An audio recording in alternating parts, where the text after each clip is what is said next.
I'm Jon Clark, age 45, pastor at Gateway Church in Poole. Cowboy, pirate, samurai.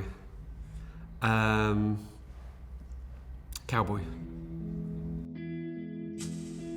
I was diagnosed with cystic fibrosis when I was about a year old.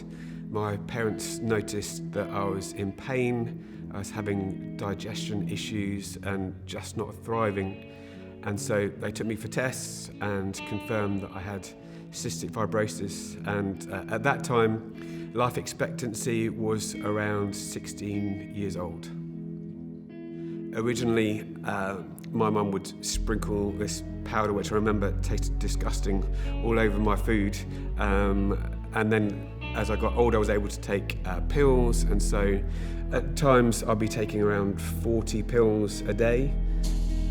Growing up, I really enjoyed playing football. Luton Town were my closest team, so there wasn't a great deal of success there, but I definitely enjoyed going along to games. I've kind of now moved to running, so I'll run a few times a week. I enjoy going to park run on a Saturday morning. Big key thing to manage is particularly if having a chest infection or not being so well is not to push it too much. My other key hobby growing up was playing music. I guess I got into that around 13, 14. Nirvana, Green Day were big at the time, and so I'd get my electric guitar out, or play in bands, grow my hair long, that kind of thing. But also linked with my faith as well, I was very much involved in music at church, and that's something that's really continued throughout my life. So I think we'll probably do it. I think it was probably when I was around 10 that faith really came my own. And I think part of the story is having cystic fibrosis, because it made me think about some of the bigger questions. The G is where you at the end. I think when you're younger, you don't think about future so much. You think you're invincible. And so having this condition made me think, if I can't trust in my body to keep going, what can I trust in? I knew that life expectancy was 16, and with medical advances as I got older, that life expectancy got pushed back. So by the time I was into my teenage years, life expectancy was 30. Certainly when I was younger, I never felt bitterness or high anxiety.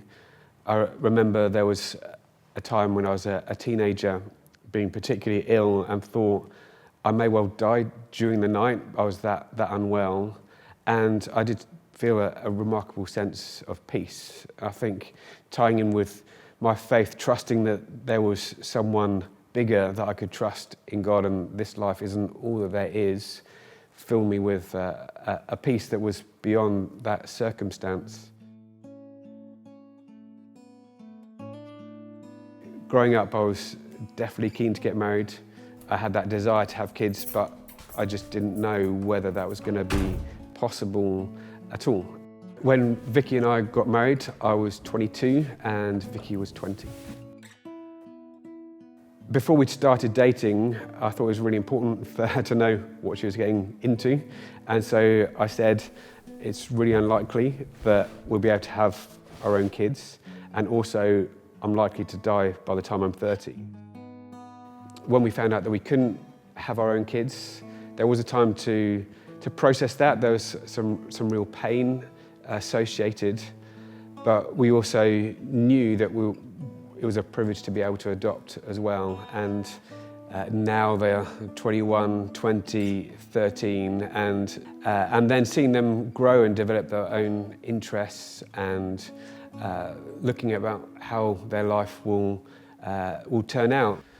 I think as I got older and had more responsibilities as a husband, as a father, as a church pastor, plus getting closer to the age of 30, then there was an underlying anxiety that grew. It wasn't a conscious thing, but I think knowing that was looming, I started having panic attacks several times a day, And I think just having that, I think probably unprocessed sense of this bigger thing hanging over me meant that I need to take some time to talk that out, to pray that through, and then to kind of recalibrate, I guess, that, oh, I was going to live for more than 30 years.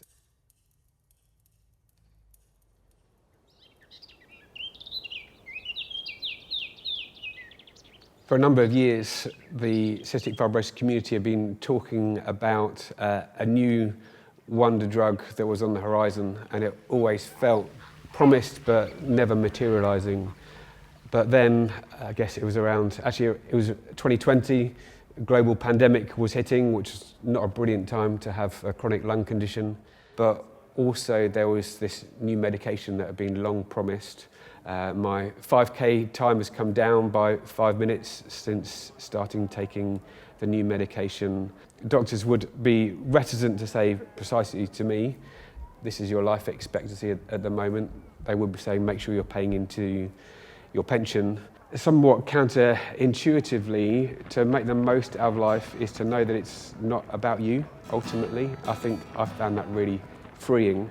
In a sense, everyone's on borrowed time.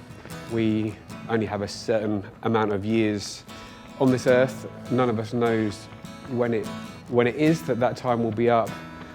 But having a health condition, I think, helps bring that into greater focus and clarity for what is true for anyone.